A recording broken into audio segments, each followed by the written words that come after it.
Hello बच्चों, good morning. देखिए, जैसे हम लोग अभी रस पढ़ते हुए चल रहे हैं, आज हम लोग रौद्र रस को पढ़ रहे हैं। क्या पढ़ रहे हैं? रौद्र रस। अब रौद्र रस को देखते हैं। रौद्र रस का स्थायी भाव क्रोध होता है। क्या होता है? क्रोध।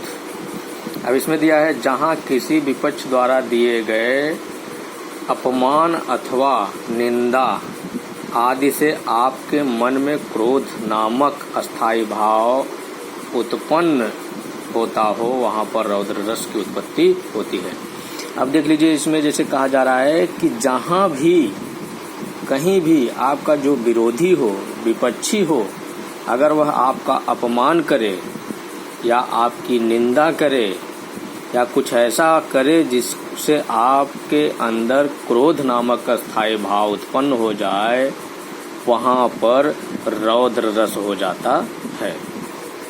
अब क्रोध, जैसे इसमें दिया गया है कि विपक्ष के द्वारा, विपक्ष मतलब आपका जो विद्रोही है, और अपमान और निंदा, यानी वह व्यक्ति आपका अपमान करे, वो चाहे जिस रूप में, चाहे लड़ाई से, झगड़े से, गाली से, बात से, कपड़े से, चाहे जिस ऐसी बात वह कहे, ऐसा वस्तु वह दे या यह चीज़ बताए जिससे आपके मन को अपमान लगे या निंदा लगे, वहाँ पर आपके मन में क्रोध नामक स्थायी भाव उत्पन्न हो जाता है। वहाँ रौद्र रस की उत्पत्ति हो जाती है। जैसे ही क्रोध होंगे, वहाँ रौद्र रस उत्पन्न हो जाएगा। अब क्रोध में आपके शरीर का कांपना, आंखें लाल हो जाना, बोलते बोलते आवाज़ रुक जाना या कांपती हुई आवाज़ निकलना, या बोलना कुछ चाह रहे हैं, निकलता कुछ होता है, यह सब क्रोध का एक रूप है। यही अस्थायी भाव निकलकर बाहर आपके ऊपर, चेहरे पर आ जाता है। अब यहाँ देख लीजिए, एक उदाहरण दिया है, अभिमन्यु वध का उदाहरण है, और अर्जुन क्रोधित हो रहे हैं। उस काल मारे क्रोध के तन कांपने उनका लगा, मानो हवा के जोर से सोता हुआ सागर जगा। अब इसमें अभिमन्यु का जब वध हो जाता है, तब अर्जुन जब उसको देखते हैं, और जब अर्जुन देखते हैं तो वह बहुत क्रोधित होते हैं कि हवा के जोर से सागर हुआ, कि वह जब अभिमन्यु की मृत्यु हो जाती है, उसके बाद अर्जुन को देखते हैं बहुत जोर जोर से क्रोधित होते हैं, और ऐसे क्रोधित होते हैं कि जैसे आज सागर, समुद्र ही उफान हो गया हो और जाग गया हो। इसका स्थायी भाव क्रोध है। अब क्रोध में आलंबन विभाव, जैसे जब अभिमन्यु की हत्या हुई थी तो विपक्षी जो कौरव थे, वो बहुत सारी बातें उससे कहे।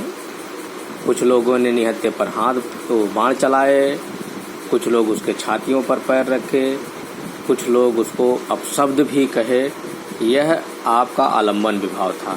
अब उसमें आश्रय कौन था? यानी ये पूरी कहानी का, इसका पूरा आश्रय अर्जुन ले रहा था, और उसका जो आलंबन विषय था वह क्या था? अभिमन्यु का वध। यानी विषय था अभिमन्यु का वध, और आश्रयदाता जो रोने वाला है वो अर्जुन है। और इसको, अब इन सब चीज़ों को ज़्यादा तेज बढ़ा कौन रहा है? यानी इस क्रोध को कौन बढ़ा रहा है? विपक्षियों द्वारा एक साथ युद्ध करना,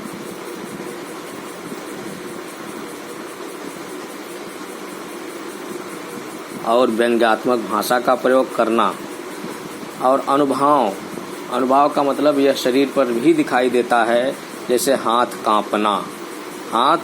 कांपना, मुंह लाल होना, तन कांपना, यह सब भाव अर्जुन के चेहरे पर दिखाई देने लगता है। संचारी भाव क्या आता है? उग्रता आती है, स्मृति आता है, उद्वेग आता है, मोह आता है।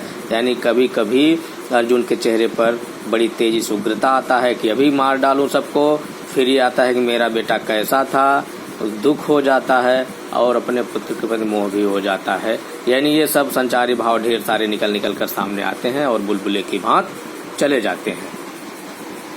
अब आप लोगों ने देखा ही होगा इसमें कि आज आप लोगों का रौद्र रस था।